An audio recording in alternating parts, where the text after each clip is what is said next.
So we click on the button for going live. Actually, there are two icons here. We go live. Okay. From iSketch to AI Catch and 3D Revolution.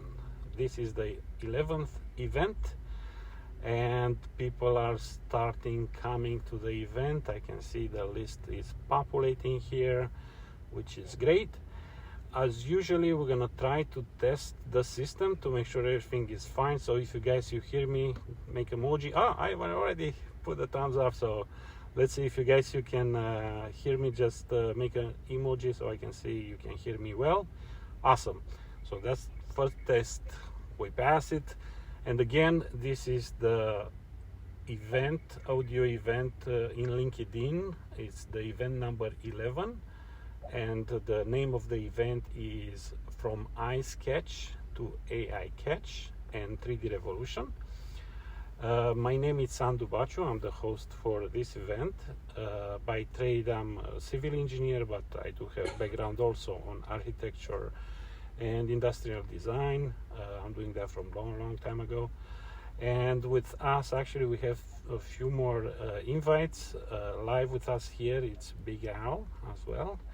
So Big Al, if you'd like to introduce yourself, and after that we'll go in the details of the meeting. Okay, I always start off the introduction by saying I'm Big Al and not Big AI. Yes. People don't get confused. Very briefly, I always mention the fact that I've been in advertising for 59 years. I'm 79 and 30 years as an art director and associate creative director, and 29 years in my own business as an illustrator and retoucher and 3D illustrator. I've just been having a great fun. It's a full year now of working in Midjourney. Yeah, it's a lot of fun. And as the other invites will come to the scene, I will ask them also to have a quick introduction.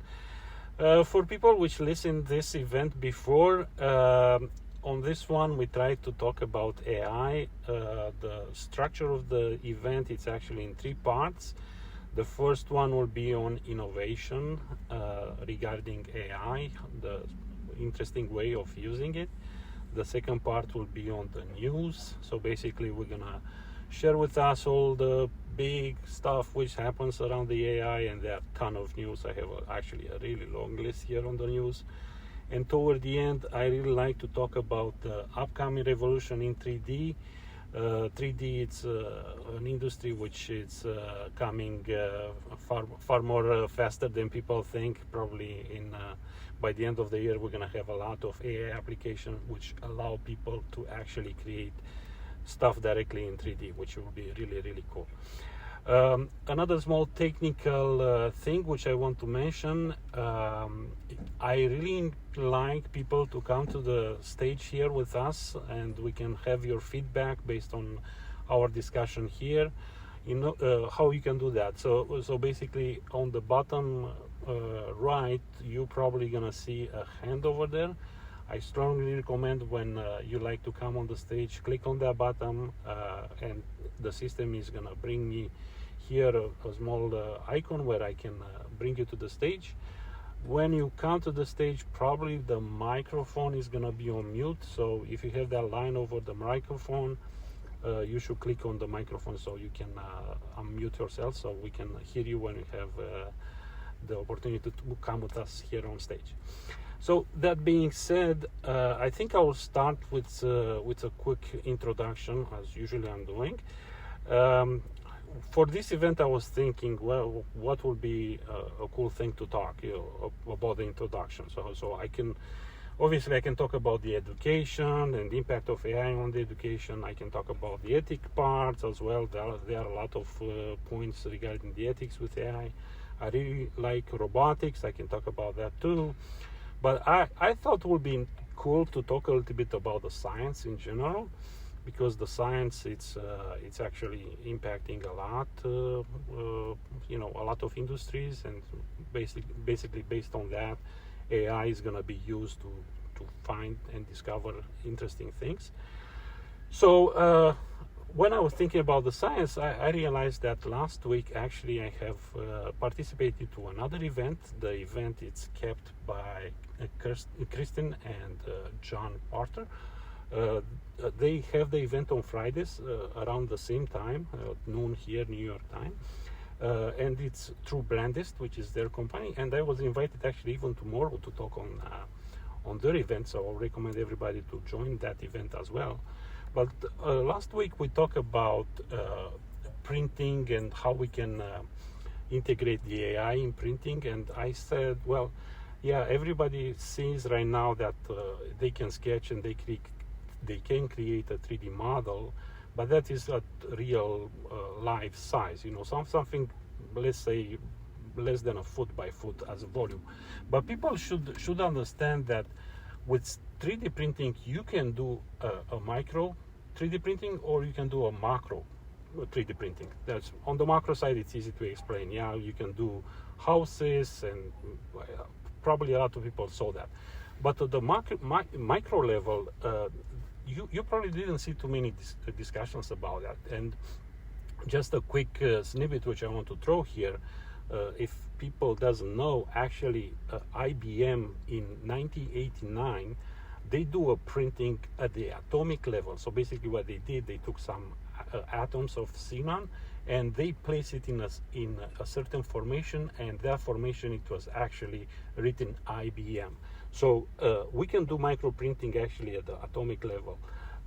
But what that means, it means that if I want to sketch something, in time, in the future, probably the sketch is going to be more like a very fine, you can sketch at the atomic level. So what will be the application? Of course, you're going to have nanorobots and things like that. So I think that will be an interesting branch of AI to see the innovation with AI, how we're going to create basically nanorobots, and what will be the application for that, because it's not going to be at the visual level, it's going to be more on the medical side, scientific side. So I thought it would be a cool introduction to talk about that.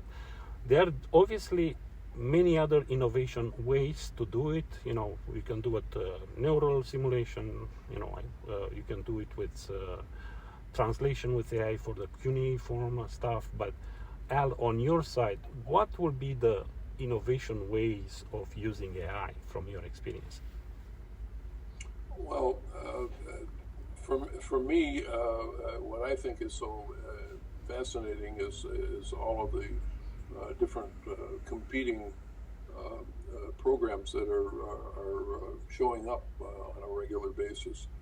By the way, before an aside, in terms of showing up, I would like to say hello to my good friend Joe McGovern, and glad to see you're here.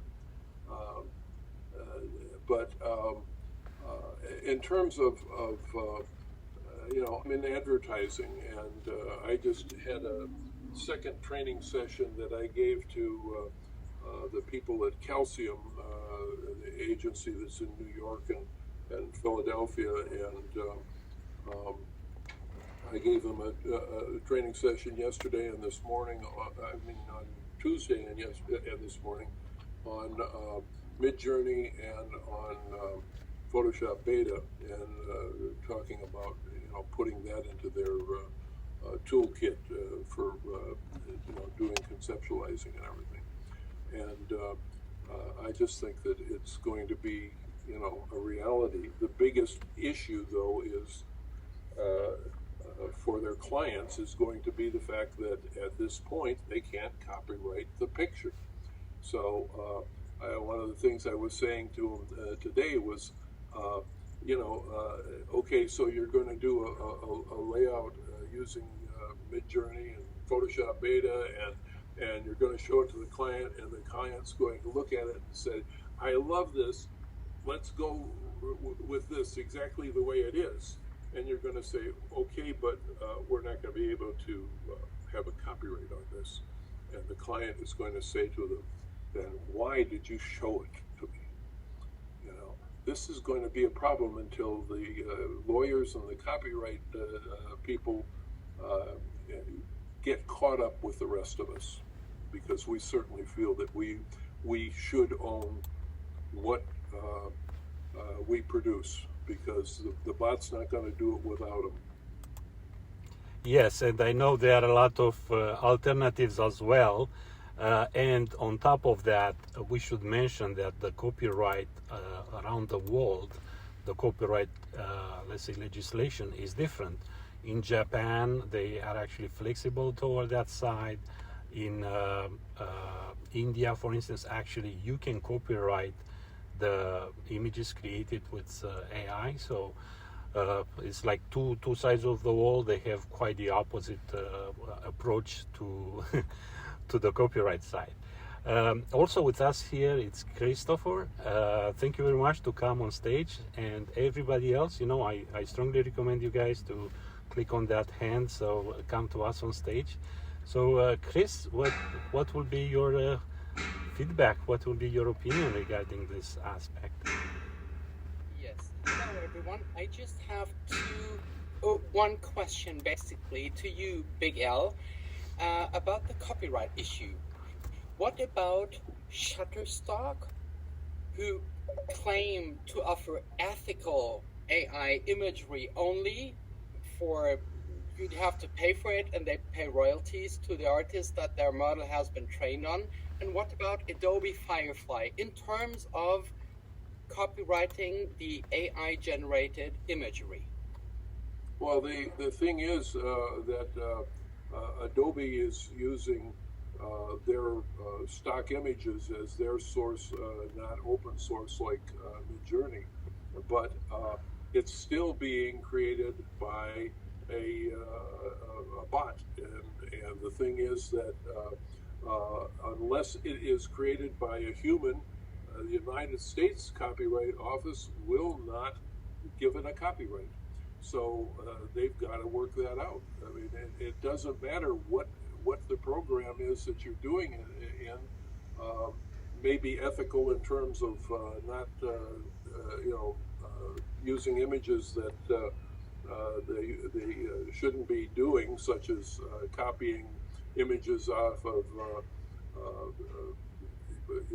Shutterstock or any of the stock photo places, but nonetheless, it's not created by a human as far as the copyright office is concerned, so they're not going to copyright it. Okay, thank you for clarification. You can release me from the stage. Thank you again. No, it's okay. I'm not sure if I can be able to release, but I think you can use it on your side. Oh, of course, feel free to continue staying and be on mute. It's okay. Thanks, Chris. The other thing, actually, Ali, it's a good point. The patent office itself has got their regulations, but yes, you cannot give a patent to a non-human. That's the most clear one. But if you use if you use the AI as a tool, and you have a little bit of adjustments of your own creations, that is where the gray lines is coming. Especially if you want to have like industrial patent with certain shapes and forms, and you say, yeah, look, I have my design and I have it with those sketches and the enhancement was done with AI. This is where the gray line is coming, and it's questionable, because as we said, in the United States there is a set of rules similar in North America, Canada. They have it pretty much aligned it in the same way. And I do have some patents myself, so I know exactly how the things works. But when you go to Europe, they try to spin it a little bit, and they try to impose some regulations. They try to be a little bit more tougher from that aspect point of view. I'm not sure how they will implement it, but it will be really interesting to see the reaction.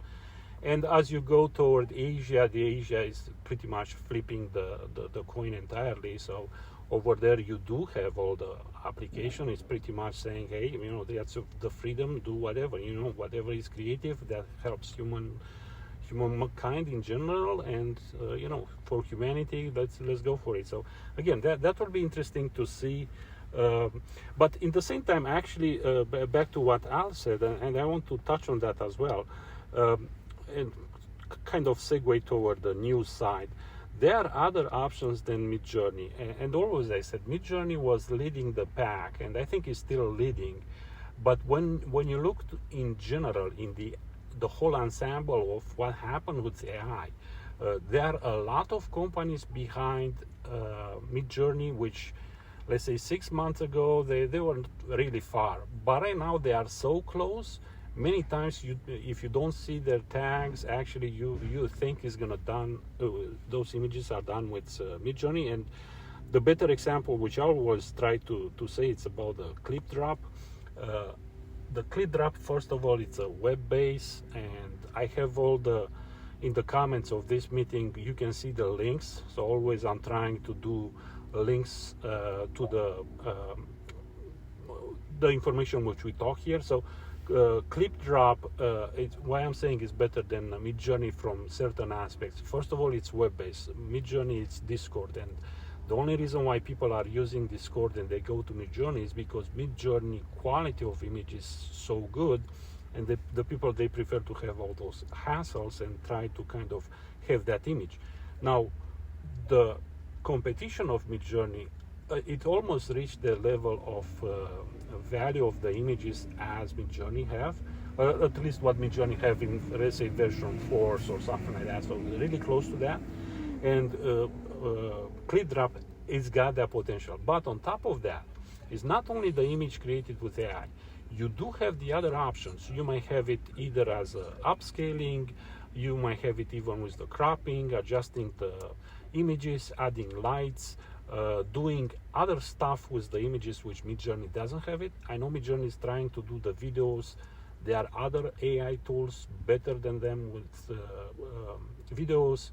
I know they said they will try to do 3Ds. Again, there are other tools over there. So that's a little bit interesting to watch, because it looks like the whole pack of competitors behind Midjourney, they try to reach the level to catch up with Midjourney, and Midjourney, they have to find an innovative way to kind of stay in the leading option. So what do you think about that, Big Al? Well, I think that we've got, we were looking at Roberto Yes.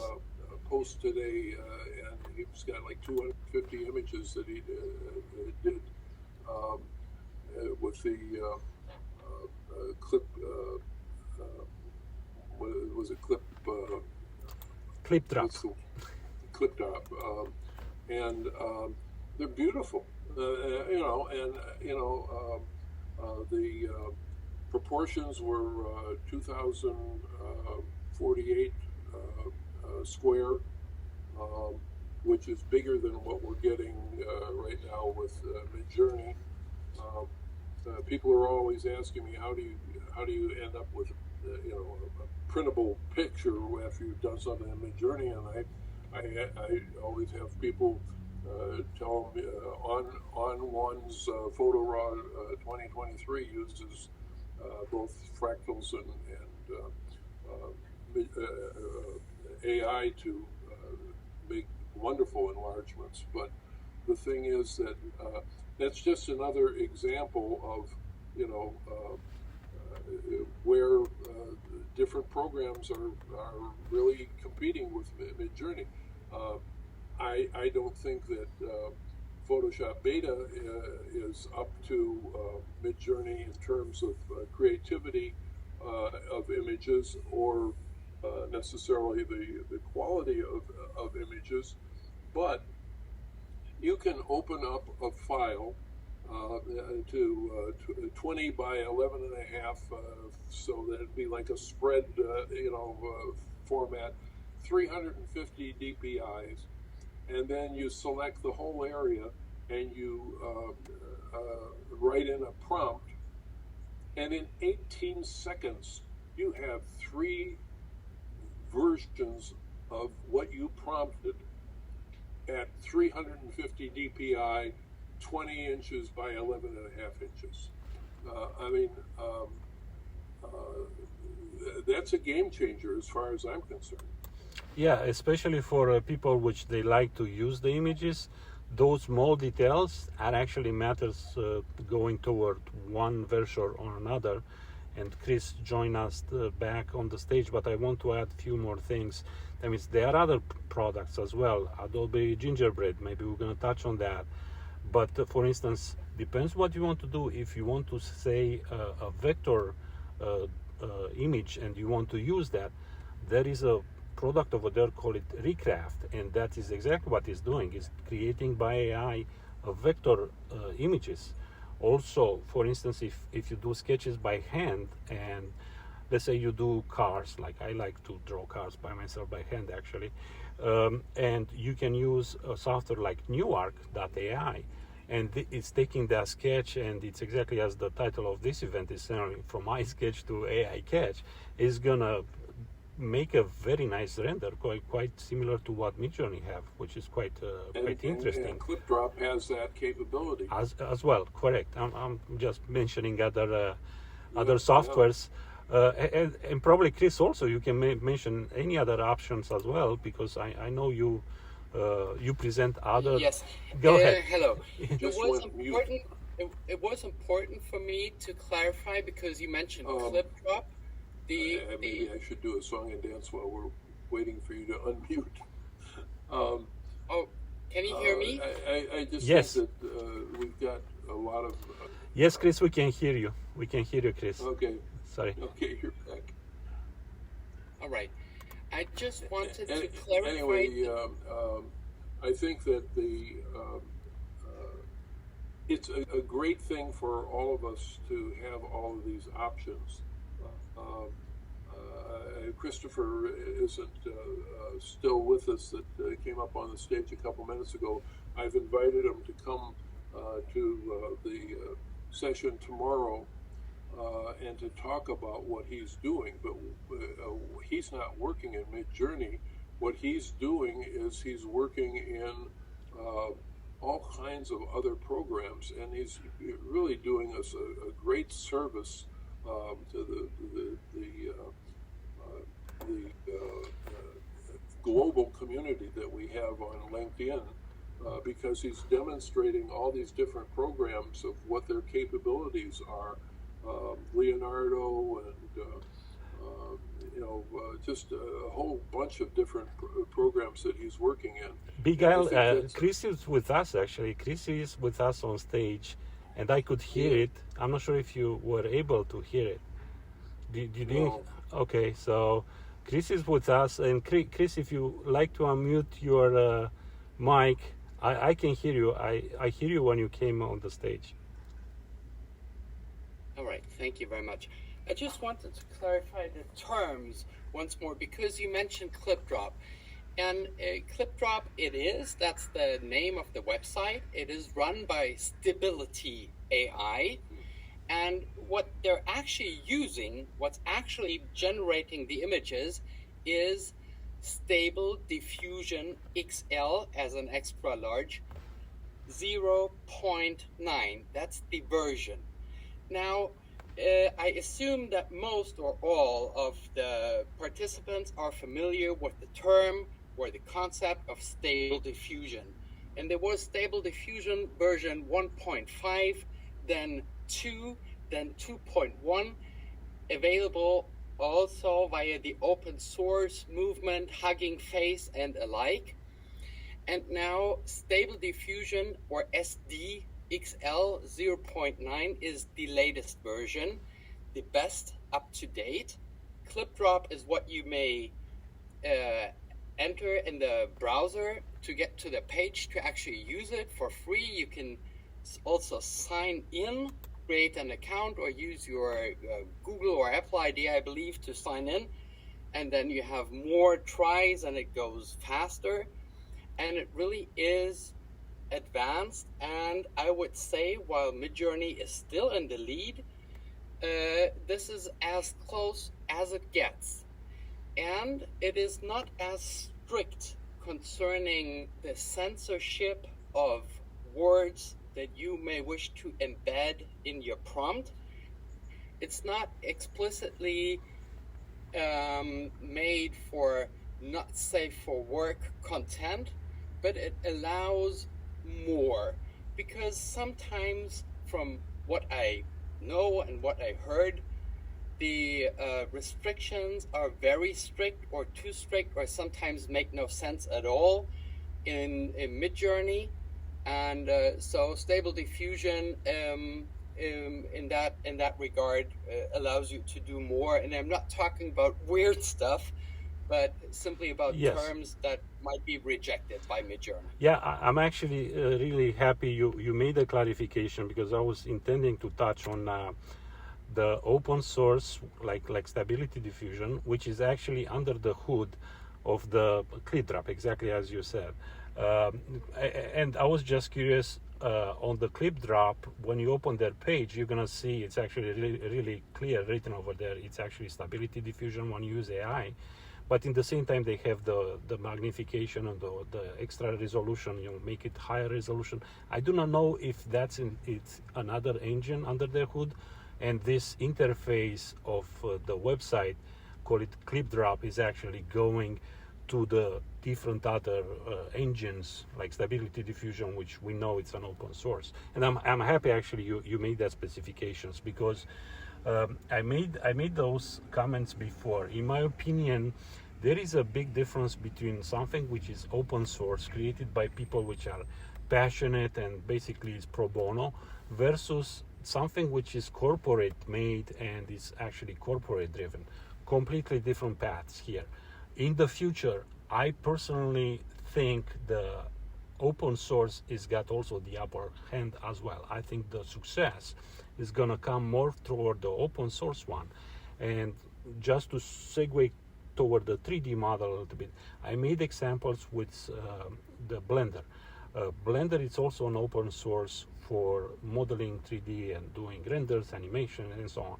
They were not very strong when they started like 30 years ago, and I knew about that since then. I use it, and I kind of play with it as a hobby, but I never use it really in depth and focus on it until the Blender itself got to a maturity, and it was a good software actually to do stuff on it.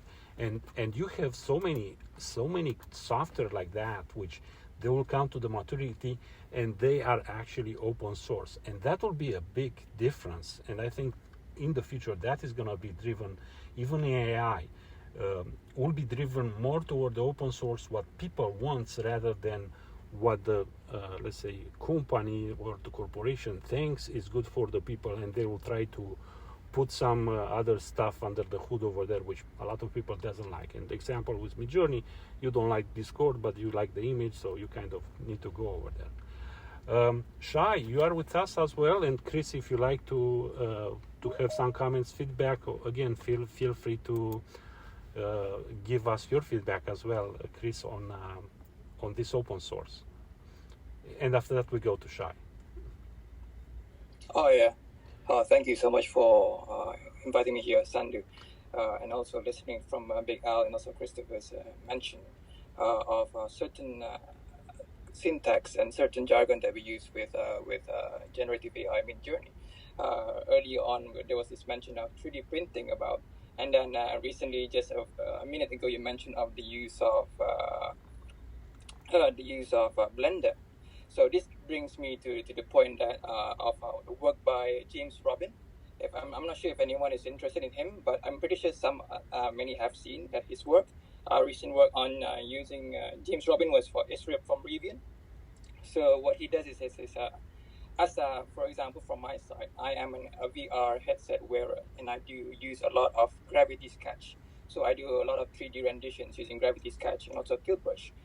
James Robin recently developed this early adoption way of using Gravity Sketch, which are creating 3D objects and 3D items based on Midjourney, generative AI Midjourney images prompts from Midjourney.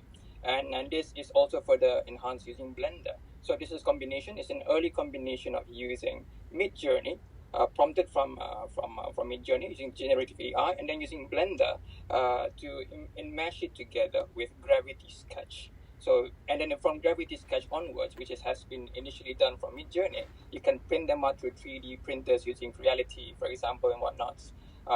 I'm just mentioning this because this is a very recent development in terms of integrating both generative AI engines, for example, Midjourney, Stable Diffusion, DALL-E that we have. DALL-E is currently now with OpenAI. They're working together with Microsoft, of course, obviously. But we're looking into Midjourney and Stable Diffusion, and maybe somewhere in the near future, our way of generating our images can become 3D generated images using Gravity Sketch or something that's similar to that. So Yes. work with James Robin. Yeah. I'm so happy you kind of go on my passion, but yes, definitely. And on top of that, I just want to add that Blender, that AI, is also a ChatGPT app which you can actually use it in Blender. So Blender already have the integration with ChatGPT, and it's expected. That means when you have the 2D and you want to extract the mesh in 3D, the biggest challenge which you have is on an image you have only one point of view, only you see it from that point, and basically you don't have too much information on the back of that point of view which you are looking to the picture. So when you do the mesh, for instance, you can do the mesh can be extracted in different ways, but you can do the Zoe depth method, which is just measuring the light pixels, and kind of based on that depth, they kind of create a mesh on how far let's say the luminosity of the pixel is, and they can mimic a depth. But when you do that, you're never gonna have on the back side the information. So therefore, you kind of need to take that mesh and do it in Blender or on any other software, SketchUp, or let's say Plasticity, or if it's more organic, you can use other ones for organics as well, ZBrush, for example. So you need to play with that mesh. You need to it's not an easy thing just to get the mesh. You need to correct that mesh, trim the parts which you don't want, and fix it on the back. And that's the reason, actually, when you do a video, when you're gonna have a video, it's gonna give you multiple points of view, and you can actually have those software applying kind of the scanning technology, which is doing the same thing. They look to luminosity, and they kind of create a point in space, and unifying those points, you can create a mesh. So the video gives you more information because it's not only one point of view. That's where I'm trying to go as an idea. And I think this technology, which is based on scanning technology, is going to be the key to getting the mesh from 2D images. And yes, if the technology gets so advanced, and pretty much any text to image or voice to image generation will give the quality of the image and the creativity of the image as Midjourney have, I mean, those could be easily implemented in a 3D model. And Blender being an open source, I'm seeing that the perfect environment to have this AI to 3D technology coming into life really fast, actually, really, really fast. What do you think, Shai? Yeah, that's great, because this is what we're looking towards. Working with Blender, not only with, for example, Gravity Sketch. I've been using Gravity Sketch for a few years, but we also have other options. For example, using Shapes 3D and also Rhino 3D. But this is early days, I would say. But eventually, using mesh photogrammetry, that's being prompted. As soon as we have more and more thousands, even millions of mesh photographs, we'll be able to prompt them using generative AI to develop new ones, using what we've mentioned about luminosity, using neural radiance fields, and all these. Yes. Well done with this. Yeah, this is just my point. I'm just gonna come up from the stage from there. No, it's fine. And kind of we touch on the news. We jump on the 3D a little bit faster than I was expecting, because they are. You can just leave me off the stage, and that's about it. So No, it's okay.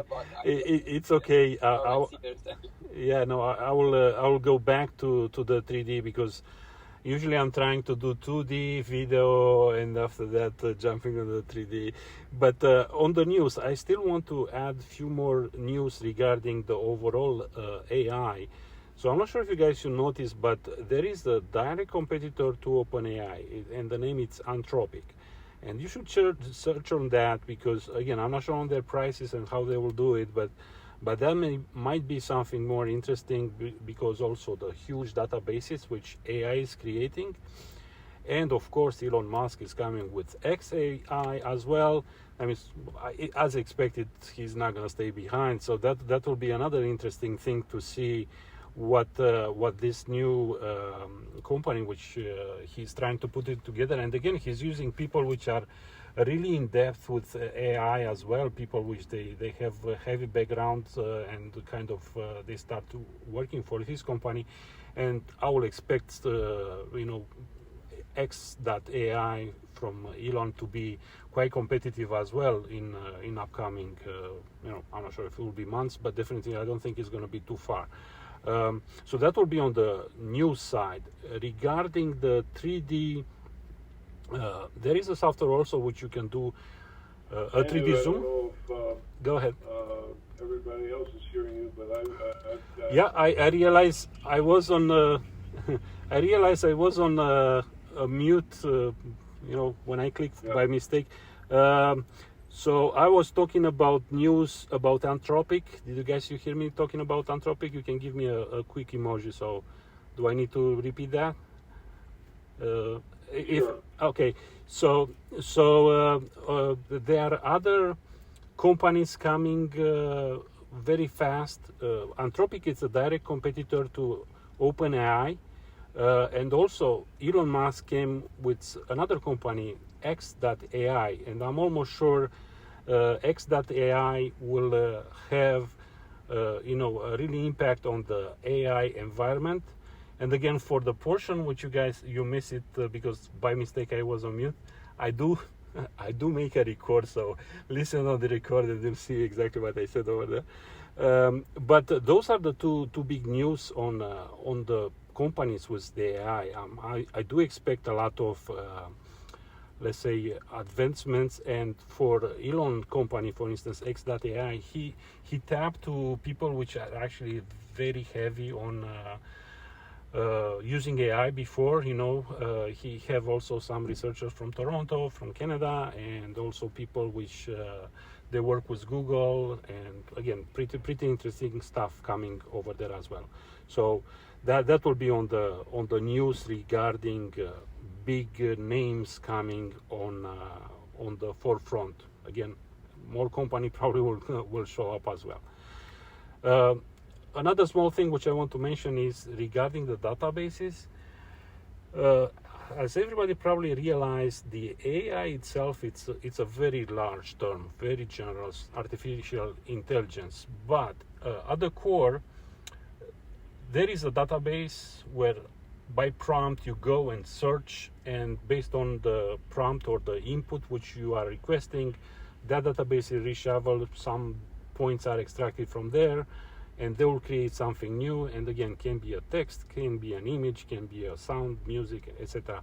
That is what AI in general, as a principle, they work.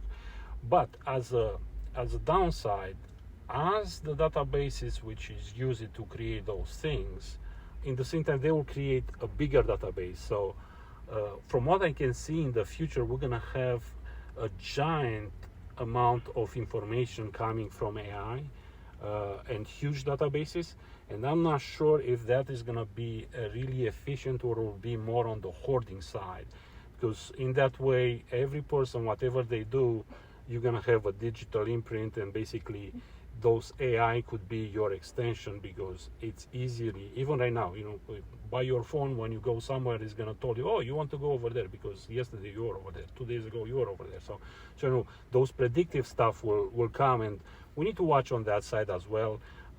In general, because I think those databases will kind of starting talking between each other. The information is going to be shareable in a sense or another, and the question is, where is the privacy versus the shareable part? So that will be something interesting to see. And again, a reminder for people on the audience, if you like to come with us on stage, just please click on the raise hand, and we'd like to hear your feedback as well. Big Al? Yeah, I don't know a whole lot about it, but I was reading the other day that GPT-5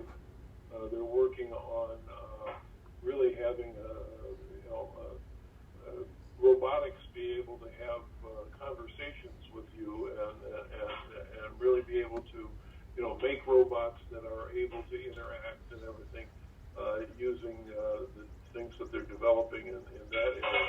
It's just amazing. All that stuff is phenomenal. In the meantime, little glitches happen. Like I didn't realize that Christopher was on the stage, and because I was on with the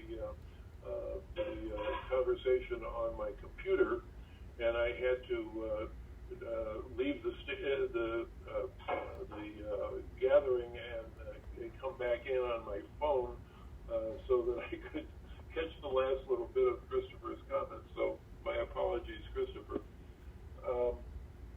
I just think that we're really living in phenomenal times.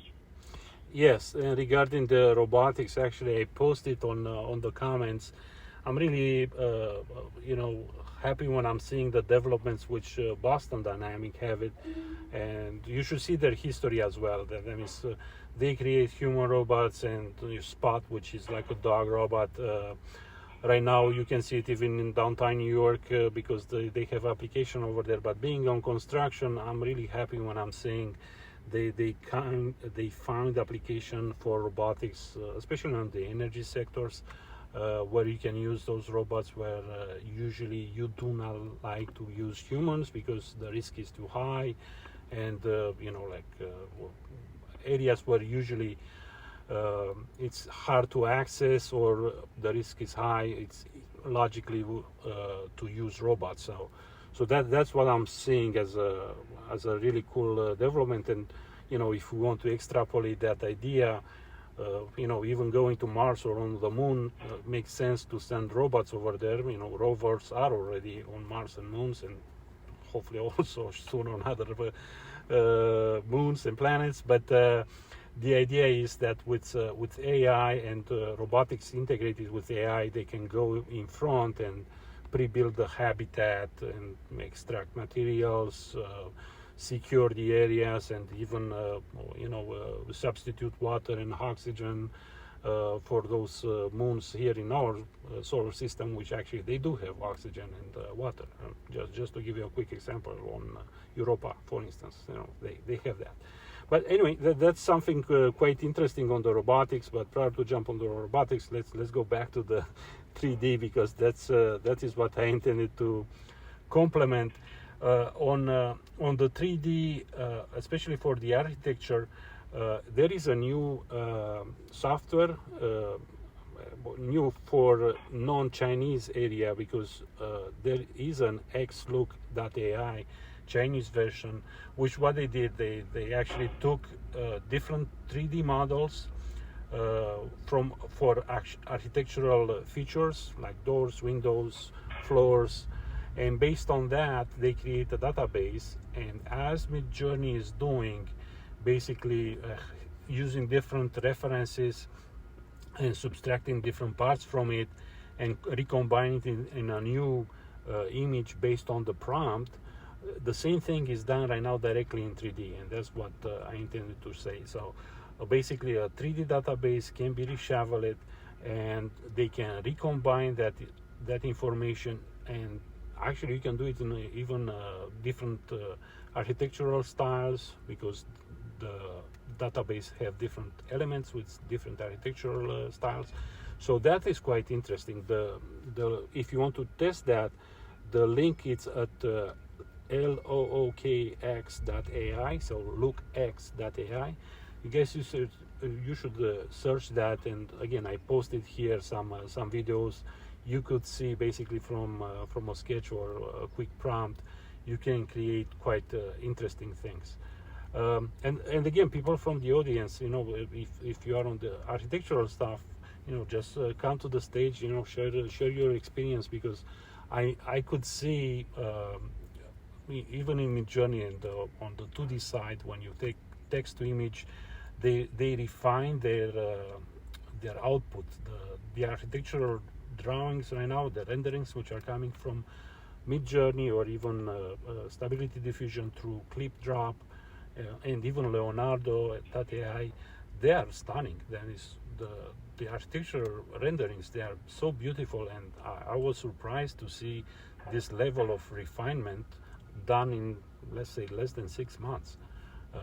Prior to that, when you are doing a prompt in Midjourney version 2 or 3, the architectural part was not perfect, but like you could see it was done in a software which is questionable. But right now the renders are almost image perfect. It will be hard to say this is done with AI versus actually this is a real image.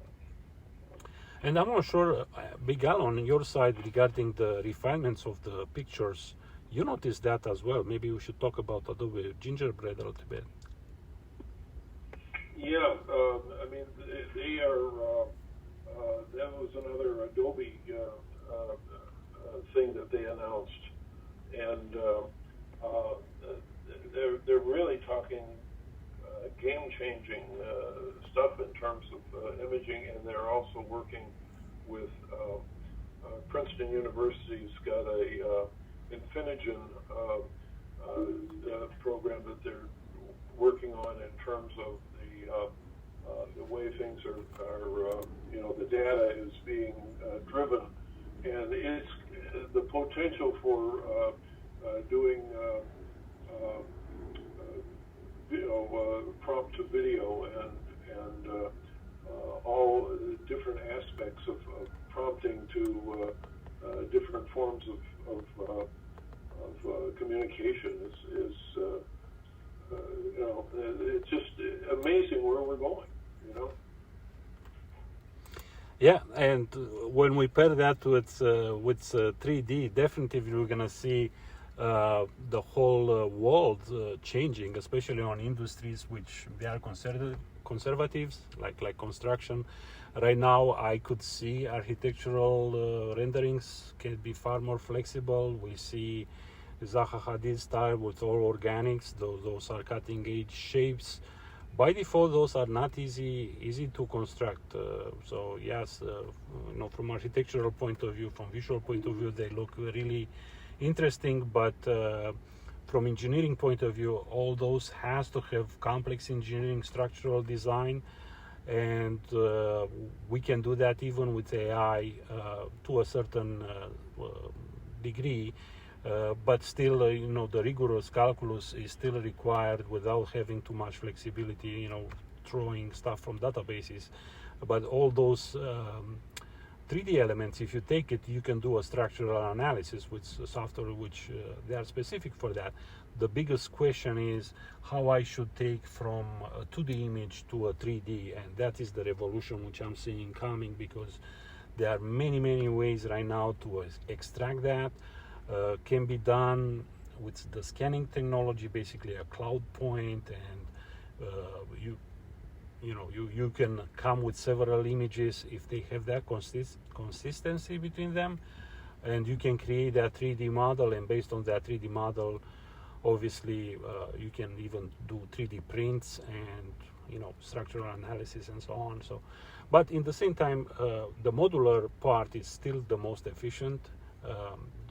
Just to make a small comparison, the reason why the buildings are quite rectangular, flat windows and all that, is actually because it's probably the cheapest way. But with 3D printing, that modularity kind of was taken away. You can do a 3D print with any shape you want. It was not like before, I have to take faces and rectangular shape, which they combine fast, and it's easy to fabricate, and it's also easy to install. Right now with 3D print, you basically can print any shape. Should not be a problem if it's curve or not. I mean, it's same thing. Actually, if you want to print a horizontal item which is got in space, which has got a height, it's actually more difficult to print that rather than simply just install it, because you need some supports when you have horizontal items which you want to keep it on the 3D printing level. So I just want to throw that, yeah. Yeah, I'm seeing really some incredible uses of 3D printing in architecture now. I mean, I think this is really a tool that is, people are grabbing into it because of like what you're talking about, the fact that you don't have to necessarily do square walls. The things I've seen recently really are breaking boundaries. And actually, I realize I should mention also, kind of to what Shai was mentioning, VR and AR, and at the end will be mixed, MR, mixed reality. So we do have the augmented reality and the virtual reality with 3D. Actually, vice versa. The 3D is at the base of those environments. Basically, in VR and AR, you have to have a 3D model. And I'm seeing that coming also as well quite fast, because with 3D you can have simulations. Yes, it's not real, but you can see, especially on the augmented reality, you can see that how it's done, and you can plan around it, and there are a lot of things which AR can provide, and could be driving cars, pre-seeing the construction. You want to have a house, you can see it in AR and you have a good idea. You can emerge on it. And actually, a long time ago, I made a video about emerging with AI. It was more than a year ago when SketchUp, they came up with an option to do a SketchUp model in AR. And I just built a small apartment and like a house, mini house. And I was scaling that to the real dimensions. And with my phone, I could go in, check left, right, up, down. So again, I posted that a long time ago on LinkedIn. It's also on YouTube if you guys want to see it. But that's what I'm seeing. That is how I'm seeing the future, and definitely will be really interesting to see all those AI developments all around. Liliana also joined us. Liliana, we would like to hear your feedback as well. Hi, Sandhu. First off, thank you for hosting this, as always. And secondly, I apologize for not being able to join as a speaker earlier. I was going to be mobile, and for some reason, these LinkedIn Lives and my phone just do not work out. So, I had my hand up, and I was like, oh, they're not going to see it because I'm on the phone, so I had to come and try to find a computer really quick. But I wanted to just say something. You mentioned, that eventually we're going to have to be really concerned about AI and security and privacy. And, coming from a tech background, I 100% agree with you. Right now, we're sort of in this wonderful golden era of being able to use all of these tools and not have to worry about them taking as much or mining as much of our data as they possibly can, because eventually it's going to get to a point that's just, they have every single data point about you. And if you think that, Facebook has that now, you're going to be out of your mind with the kind of data that they're going to be able to mine from you from AI. But right now we're in sort of a segregated, ununified territory, because all of the best tools are owned by completely different companies. Like the best, OpenAI and ChatGPT is the best, but DALL-E is not the best at images. So most people are using either Midjourney or, sort of like Christopher said, like ClipDrop and Stable Diffusion, or voice generation, 11 Labs, and they're all over the map. And so it's just a little bit easier to keep all your information separate, but soon it's coming. I'm sure Microsoft and Google and probably even Elon Musk are like, as soon as we get this information, we're gonna really go in for campaigning to get you to buy whatever it is we want you to buy, because that's what it always is. They want you to buy something. Yeah, actually, back on those private things, I see long time ago. One of the concerns, what happened with this digital print which you have, like in 20 years from now. So, I'm getting old, I'm passing away. What my kids will do, is this company like Facebook? They will try to take advantage and clone me digitally and kind of sell that to to the kid, and that is where the concern I have. Like, okay, who's got the right to use that information? Because we know the database is there, we know it's gonna be over there after 40 years, or after 100 years, saying, and how ethical is to start extracting and basically monetizing that information, tapping to the let's say inner part of the people, to the emotional side, like family and stuff like that. So that is where the regulation has to think forward and say, okay, how we can have something which is right. And I know there are a lot of questions on the ethics regarding the AI right from the beginning when they appear. Okay, the image which you have it in database, is that right to use it or not? And big debate over there. Ask any artist, like most of them, they are really against AI for certain reasons. But in the same time, the ethical part is not going to go away. I'm almost sure legislation will catch up. In Europe, they already start making a lot of laws about it, and probably they will start being implemented in 2024. And the other parts of the world will catch up with that, no doubt about it. But back to your point is, okay, private versus somebody have all that information. And I mean, at one time it's logical, the companies which monitoring all this information, they will know more about you than you know itself.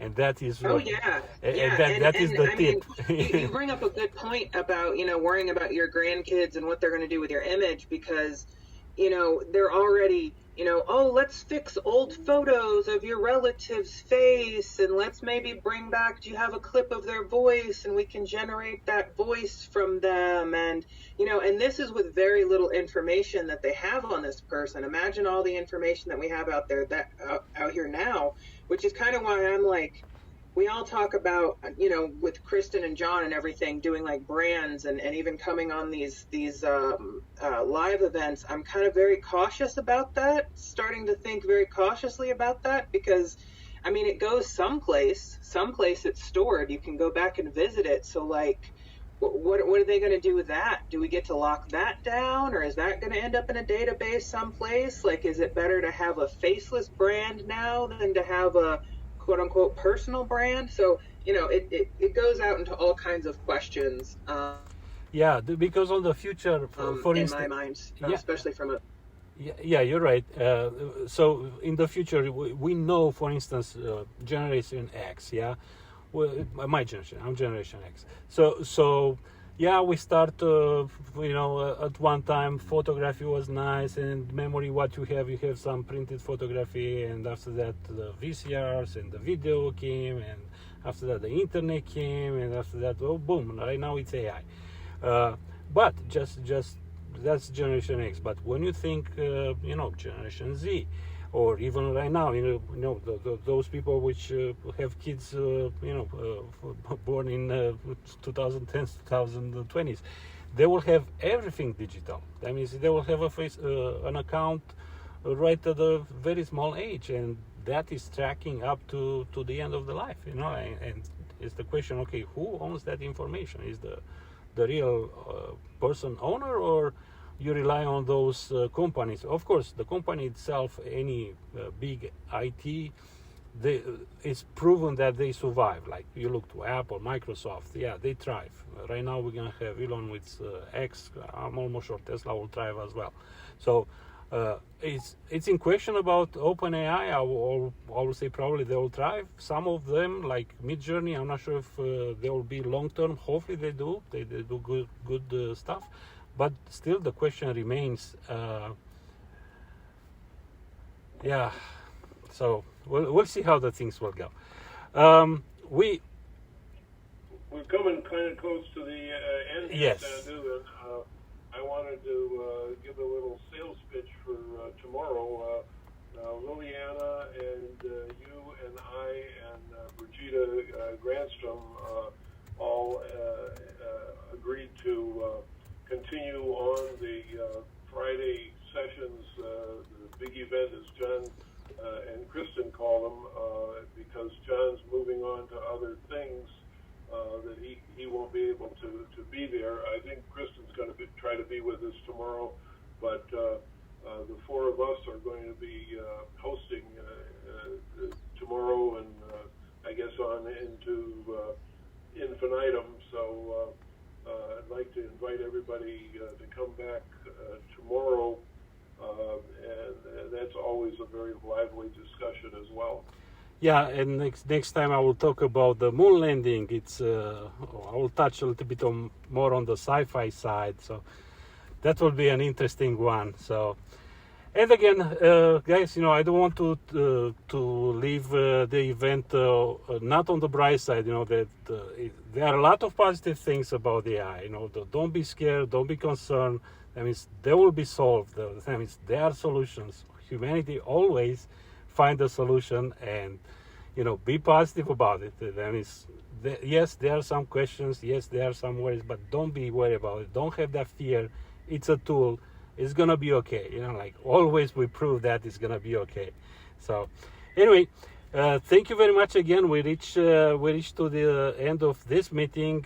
Again, a reminder: tomorrow at the same time we have the Content AI, which usually was done by Kristen and John. Right now I will be speaking over there as well, along with Liliana and Big Al. You guys will feel free to come with us over there, and thank you very much. We'll keep in touch. Thank you very much again, and all the best. Thanks a lot. See you. Thank you. Bye. Bye. Bye.